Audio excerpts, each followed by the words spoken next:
Hi friends, Shilpa veg recipes ಚಾನಲ್ಗೆ ಸ್ವಾಗತ. ಇವತ್ತು ನಾನು ಕರಿಬೇವನ್ನ ಬಳಸ್ಕೊಂಡು ಹೇಗೆ ಅದನ್ನು ಸ್ವಲ್ಪ ದಿವಸಗಳ ಕಾಲ ಬಳಸ್ಕೊಳ್ಬೋದು, ಹಾಗೆ ಇದರಿಂದ ಹೇಗೆ ಆರೋಗ್ಯಕರವಾದಂತಹ ಲಾಭಗಳನ್ನು ತಗೊಳ್ಬೋದು ಅಂತ ಹೇಳಿ ಇವತ್ತಿನ ವಿಡಿಯೋ ಮಾಡ್ತಿದ್ದೀನಿ. ಫಸ್ಟು ಕರಿಬೇವನ್ನ ತೊಗೊಂಡಿದ್ದೀನಿ ನೋಡಿ.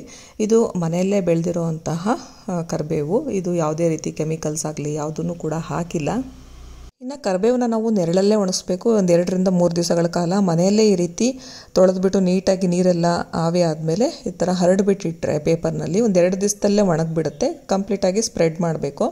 ನೆಕ್ಸ್ಟ್ ಇನ್ನು ಕರಿಬೇವು ಬಗ್ಗೆ ಹೇಳೋದಾದರೆ ಇದರಲ್ಲಿ ವಿಟಮಿನ್ ಎ, ಬಿ ಮತ್ತು ಸಿ ಅಂತಹ ಜೀವಸತ್ವಗಳಿರುತ್ತೆ. ಮತ್ತು ಇದರಲ್ಲಿ ಕ್ಯಾಲ್ಶಿಯಂ, ರಂಜಕ ಮತ್ತು ಕಬ್ಬಿಣದಂತಹ ಖನಿಜಗಳಲ್ಲಿ ಇದು ಸಮೃದ್ಧವಾಗಿದೆ. ಈ ಎಲೆಗಳು ಜೀರ್ಣಕ್ರಿಯೆಗೆ ಸಹಾಯ ಮಾಡುತ್ತೆ ಮತ್ತು ಜೊತೆಗೆ ಕೂದಲಿನ ಆರೋಗ್ಯವನ್ನು ಕೂಡ ಇದು ಹೆಚ್ಚಿಸುತ್ತೆ. ಜೊತೆಗೆ ಕಣ್ಣಿನ ಆರೋಗ್ಯವನ್ನು ಕೂಡ ಹೆಚ್ಚಿಸುತ್ತೆ ಮತ್ತು ಉರಿಯೂತದಂತಹ ಸಮಸ್ಯೆಗಳಿಗೂ ಕೂಡ ಇದು ಪರಿಹಾರನ ಕೊಡುತ್ತೆ ಅಂತಲೇ ಹೇಳ್ಬೋದು. ಇನ್ನು ಮಧುಮೇಹಗಳಲ್ಲಿ ರಕ್ತದಲ್ಲಿರುವಂತಹ ಗ್ಲೂಕೋಸ್ ಮಟ್ಟವನ್ನು ಕೂಡ ನಿಯಂತ್ರಿಸುತ್ತೆ ಮತ್ತು BP, ಕೊಲೆಸ್ಟ್ರಾಲು ಇದೆಲ್ಲದನ್ನು ಕೂಡ ಕಂಟ್ರೋಲ್ನಲ್ಲೇ ತರುತ್ತೆ ಮತ್ತು ಹಾರ್ಟ್ ಅಟ್ಯಾಕ್ ಆಗ್ದಂಗೂ ಕೂಡ ಇದು ಕಾಪಾಡುತ್ತೆ ಅಂತಲೇ ಹೇಳ್ಬೋದು. ಇದನ್ನು ದಿನನಿತ್ಯ ಸೇವಿಸಬೇಕು.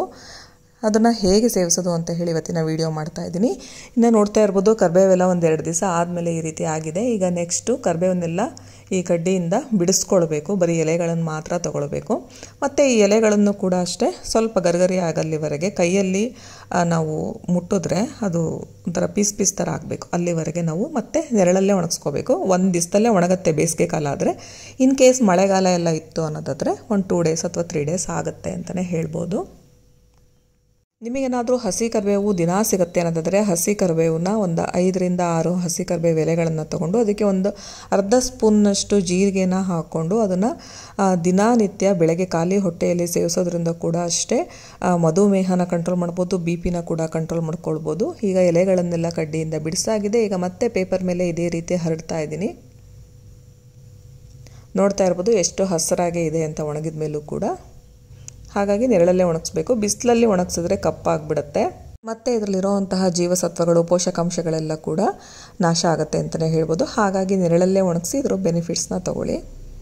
ಇನ್ನು 2 ದಿವಸಗಳ ಕಾಲ ಧೂಳಿಲ್ದಲೇ ಇರುವಂತಹ ಪ್ಲೇಸ್ನಲ್ಲಿ ನಾನು ಹಾಕಿಬಿಟ್ಟು ಈ ರೀತಿ ಒಣಗಿಸ್ಕೊಂಡಿದ್ದೀನಿ. ಕಾಟನ್ ಬಟ್ಟೆ ಕೂಡ ಹಾಕಿ ಒಣಗಿಸ್ಕೊಳ್ಬೋದು. ಈಗ ನೋಡ್ತಾ ಇರ್ಬೋದು ಚೆನ್ನಾಗಿ ಒಣಗಿದೆ ಇದು. ಈಗ ನಾವು ಇದನ್ನು ಬಳಸ್ಕೊಳ್ಳೋದಕ್ಕೆ ರೆಡಿಯಾಗಿದೆ. ಈಗ ಮರದಲ್ಲೂ ಕೂಡ ಸ್ವಲ್ಪ ಹಾಕಿಟ್ಟಿದ್ದೆ, ಅದು ಕೂಡ ಒಣಗಿದೆ. ನೆಕ್ಸ್ಟ್ ಈಗ ಕರಿಬೇವನ್ನ ಒಗ್ಗರಣೆ ಹಾಕೋದಕ್ಕೆ ಅಥವಾ ತಿಂಡಿಗೆ ಏನಾದರೂ ಒಗ್ಗರಣೆ ಹಾಕೋದಕ್ಕೆ ಅಂತ ಹೇಳಿ ಸ್ವಲ್ಪ ತೆಗೆದಿಟ್ಕೊಳ್ತಾ ಇದ್ದೀನಿ. ಇದನ್ನು ಕೂಡ ಅಷ್ಟೇ 2-3 ತಿಂಗಳು ಯಾವುದೇ ರೀತಿ ಕಪ್ಪಾಗ್ದಂಗೆ ಸ್ಟೋರ್ ಮಾಡ್ಕೊಳ್ಬೋದು. ಅದೇ ನಾವು ಹಸಿ ಕರಿಬೇವನ್ನ ಹಾಗೆ ಇಟ್ಬಿಟ್ರೆ ಬೇಗ ಕಪ್ಪಾಗುತ್ತೆ. ಫ್ರಿಜ್ಜಲ್ಲಿಟ್ಟರು ಕೂಡ ಕಪ್ಪಾಗುತ್ತೆ. ಸೊ ಹಾಗಾಗಿ ಈ ರೀತಿ ಬಳಸೋದ್ರಿಂದ ಎಷ್ಟು ದಿವಸ ಆದರೂ ಇಡ್ಬೋದು. ನೆಕ್ಸ್ಟ್ ಈಗ ಶುಗರು, BP ಮತ್ತು ಕೊಲೆಸ್ಟ್ರಾಲ್ನ ಕಡಿಮೆ ಮಾಡೋದಕ್ಕೆ ಹೇಗೆ ಇದನ್ನು ಬಳಸೋದು ಅಂತ ಹೇಳಿ ತೋರಿಸ್ತಾ ಇದ್ದೀನಿ. ಫಸ್ಟು ಬಾಣಲೆನ ಬಿಸಿ ಮಾಡ್ಕೊಂಡಿದ್ದೀನಿ. ಇದಕ್ಕೆ 4 ರಿಂದ 5 ಸ್ಪೂನ್ನಷ್ಟು ಜೀರಿಗೆನ ಹಾಕ್ಕೊಳ್ತಾ ಇದ್ದೀನಿ. ಜೀರಿಗೆನ ಸಣ್ಣ ಉರಿಯಲ್ಲೇ ಹುರಿಬೇಕು. ಬಿಸಿಲಿತ್ತು ಅನ್ನೋದಾದರೆ ಬಿಸಿಲಲ್ಲಿಟ್ಟು ಕೂಡ ಬಳಸ್ಬೋದು. ಹುರಿಬೇಕು ಅಂತ ಏನಿರೋದಿಲ್ಲ. ಬಟ್ ಇಲ್ಲಿ ಬಿಸಿಲಿಲ್ಲ, ಹಾಗಾಗಿ ನಾನು ಸ್ವಲ್ಪ ಹುರ್ಕೊಳ್ತಾ ಇದ್ದೀನಿ. ಲೈಟಾಗಿ ಬೆಚ್ಚಗಾಗಲ್ಲಿವರೆಗೆ ಹುರ್ಕೊಂಡ್ರೆ ಸಾಕು. ಈಗ ನೋಡ್ತಾ ಇರ್ಬೋದು ಇದು ಹುರಿದಾಗಿದೆ. ಇಷ್ಟು ಬೆಚ್ಚಗಿದ್ರೆ ಸಾಕು. ಈಗ ಸ್ಟವ್ ಆಫ್ ಮಾಡಿಬಿಟ್ಟು ಕರಿಬೇವೇನಿದೆ ಅಲ್ಲ ಅದನ್ನು ಹಾಕ್ಕೊಳ್ತಾ ಇದ್ದೀನಿ. ಈಗ 1 ಬಟ್ಲಷ್ಟು ಕರಿಬೇವನ್ನ ಹಾಕ್ಕೊಂಡಿದ್ದೀನಿ. ನೀವು ಬೇಕಾದರೆ 2 ಅಥವಾ 3 ಬಟ್ಲು ಕರಿಬೇವನ್ನ ಕೂಡ ಹಾಕ್ಕೊಳ್ಬೋದು. ನೀವು ಜಾಸ್ತಿ ಕ್ವಾಂಟಿಟಿಯಲ್ಲಿ ಮಾಡ್ತೀರಾ ಅಂತಾದರೆ 2 ರಿಂದ 3 ಬಟ್ಲು ಹಾಕ್ಬೋದು. ಸ್ಟವ್ ಆಫ್ ಮಾಡಿದ್ಮೇಲೆ ಕರಿಬೇವನ್ನ ಹಾಕಿದ್ದೀನಿ. ನೆಕ್ಸ್ಟ್ ಅದನ್ನು ಸ್ವಲ್ಪ ಹುರ್ಕೊಂಡು ಈ ಥರ ಸ್ಪ್ರೆಡ್ ಮಾಡಿಡಬೇಕು. ಗರ್ಗರಿ ಆಗುತ್ತೆ. ಆಲ್ರೆಡಿ ಒಣಗಿದೆ, ಬೇಗ ಗರ್ಗರಿಯಾಗಿ ಆಗುತ್ತೆ. ಈಗ ಇದನ್ನು ಮಿಕ್ಸಿ ಜಾರಿಗೆ ಹಾಕಿ ಪೌಡರ್ ಮಾಡಿ ಇಟ್ಕೊಳ್ತಾ ಇದ್ದೀನಿ. ಈಗ ಪೌಡರ್ ಆಗಿದೆ. ಈಗ ಇದನ್ನು ನಾವು ಅರ್ಧ ಸ್ಪೂನ್ನಷ್ಟು ದಿನ ಬೆಳಗ್ಗೆ ಎದ್ದ ತಕ್ಷಣ ಖಾಲಿ ಹೊಟ್ಟೆಯಲ್ಲಿ ತಿಂದುಬಿಟ್ಟು ನೀರಿಗಾದರೂ ಮಿಕ್ಸ್ ಮಾಡಿಕೊಂಡು ತೊಗೊಳ್ಬೋದು. ಅಥವಾ ಹಾಗೆ ಅರ್ಧ ಸ್ಪೂನ್ನಷ್ಟು ಬಾಯಿಗೆ ಹಾಕ್ಕೊಂಡು ತಿಂದು 1 ಲೋಟ ಬೆಚ್ಚಗಿರೋ ನೀರು ಕುಡಿದ್ರೆ ಇದ್ರ ಹೆಲ್ತ್ ಬೆನಿಫಿಟ್ಸ್ ಎಲ್ಲ ತೊಗೊಳ್ಬೋದು. ನೆಕ್ಸ್ಟ್ ಈಗ ಚಟ್ನಿ ಪುಡಿ ಮಾಡ್ಕೊಳ್ತಾ ಇದ್ದೀನಿ. ಈಗ ಇದೇ ಬಾಣಲೆಗೆ ನಾನು ಜೀರಿಗೆನ ಹಾಕ್ಕೊಳ್ತಾ ಇದ್ದೀನಿ. ಜೀರಿಗೆ 2 ಸ್ಪೂನಷ್ಟು, ಅಂದರೆ ಸ್ವಲ್ಪ ದೊಡ್ಡ ಸ್ಪೂನಲ್ಲೇ 2 ಸ್ಪೂನಷ್ಟು ಹಾಕ್ಕೊಳ್ತಾ ಇದ್ದೀನಿ. ಇಲ್ಲಿ ನಾನು ಒಣಮೆಣಸಿನ್ಕಾಯಿ ಹಾಕದೆ ಚಟ್ನಿ ಪುಡಿ ಮಾಡ್ಕೊಳ್ತಾ ಇದ್ದೀನಿ. ಇದೊಂಥರ ಟೇಸ್ಟ್ ಚೆನ್ನಾಗಿರುತ್ತೆ. ಏನಂದರೆ ನಾನಿಲ್ಲಿ ಕಾಳು ಮೆಣಸನ್ನು ಬಳಸ್ಕೊಂಡು ಖಾರಕ್ಕೆ ಆ ರೀತಿ ಮಾಡ್ತಾ ಇದ್ದೀನಿ. ಆಲ್ರೆಡಿ ಕರಿಬೇವನ್ನ ಚಟ್ನಿ ಪುಡಿ ಹೇಗೆ ಮಾಡೋದು ಅಂತ ಹೇಳಿ ತೋರಿಸಿದ್ದೀನಿ ಬೇರೆ ರೀತಿಯಲ್ಲಿ. ಇದು ಒಂದು ಮೆಥಡು. ಮಜ್ಜಿಗೆ ಅನ್ನ ಎಲ್ಲ ತಿನ್ನಬೇಕಾದ್ರೆ ಚೆನ್ನಾಗಿರುತ್ತೆ ತಿನ್ನೋದಕ್ಕೆ. ನೆಕ್ಸ್ಟ್ ಈಗ ಜೀರಿಗೆ ಹುರ್ಕೊಂಡಾಗಿದೆ. ಈಗ ಇದನ್ನು ಬೇರೆ ಒಂದು ತಟ್ಟೆಗೆ ಹಾಕ್ಕೊಳ್ತಾ ಇದ್ದೀನಿ. ನೆಕ್ಸ್ಟ್ ಇದಕ್ಕೆ ನಾನು ಕಾಳು ಮೆಣಸನ್ನ ಹಾಕ್ಕೊಳ್ತಾ ಇದ್ದೀನಿ. ನಿಮಗೆ ಖಾರ ಜಾಸ್ತಿ ಬೇಕು ಅನ್ನೋದಾದರೆ ಜಾಸ್ತಿ ಕಾಳು ಮೆಣಸನ್ನ ಹಾಕ್ಕೊಳ್ಳಿ. ನಾನಿಲ್ಲಿ 2.5-3 ಸ್ಪೂನ್ನಷ್ಟು ಕಾಳು ಮೆಣಸನ್ನ ಹಾಕ್ಕೊಳ್ತಾ ಇದ್ದೀನಿ. ಇಷ್ಟು ಸಾಕು ಖಾರ, ಜಾಸ್ತಿ ಕ್ವಾಂಟಿಟಿಯಲ್ಲಿ ಏನು ಮಾಡ್ತಾ ಇಲ್ಲ ನಾನು. ಹಾಗಾಗಿ ನಿಮಗೆ ಆದರೂ ಸ್ವಲ್ಪ ಖಾರ ಬೇಕು ಅನ್ನೋದಾದರೆ ಒಂದೆರಡು ಒಣಮೆಣಸಿನ್ಕಾಯಿನೂ ಕೂಡ ಬಳಸ್ಕೊಳ್ಬೋದು. ಈಗ ಕಾಳುಮೆಣಸನ್ನು ಹಾಕ್ಕೊಂಡಾಯಿತು. ಇದು ಮಳೆಗಾಲ ಚಳಿಗಾಲಕ್ಕೆ ಒಳ್ಳೆ ಚೆನ್ನಾಗಿರುತ್ತೆ ಅಂತಲೇ ಹೇಳ್ಬೋದು. ನೆಕ್ಸ್ಟ್ ಈಗ 1 ಬಟ್ಲಷ್ಟು ಒಣ ಕೊಬ್ಬರಿನ ಹಾಕ್ಕೊಳ್ತಾ ಇದ್ದೀನಿ. ಇದನ್ನು ಅಷ್ಟೇ ಸಣ್ಣ ಉರಿ ಇಟ್ಕೊಂಡೇ ಹುರಿಬೇಕು, ಇಲ್ಲಾಂದರೆ ಕಪ್ಪಾಗಿಬಿಡುತ್ತೆ. ಆಮೇಲೆ ಟೇಸ್ಟು ಕೂಡ ಚೆನ್ನಾಗಿ ಅನಿಸಲ್ಲ ಕಪ್ಪಾಗಿಬಿಟ್ರೆ. ಸೀದಿಸ್ದಂಗೆ ನಾವು ಹುರ್ಕೊಳ್ಬೇಕು.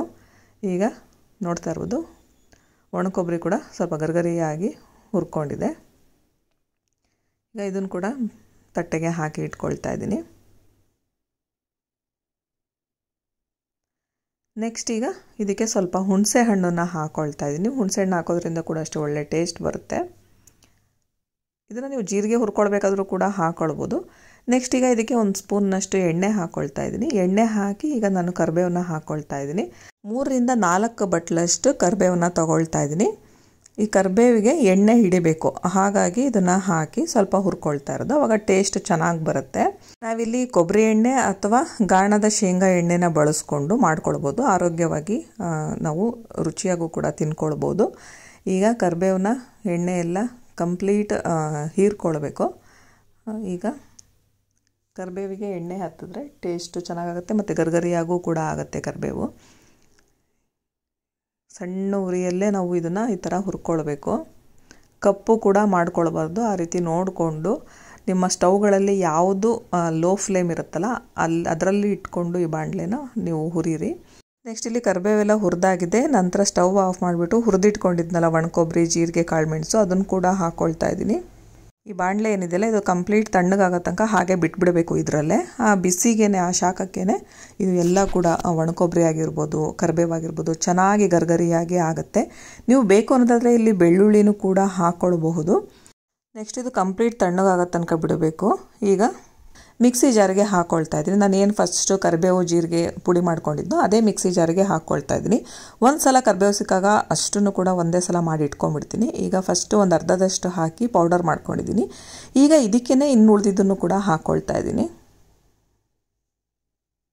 ನಿಮಗೆ ಬರೀ ಕರಿಬೇವು ತಿನ್ನೋಕ್ಕೆ ಇಷ್ಟ ಆಗಲ್ಲ ಅಂದರೆ ಬೇಕಿದ್ರೆ ಪುಟಾಣಿ ಸಿಗುತ್ತಲ್ಲ ಅದನ್ನು ಕೂಡ ಒಂದು ಅರ್ಧ ಬೌಲ್ನಷ್ಟು ಹಾಕ್ಕೊಳ್ಬೋದು.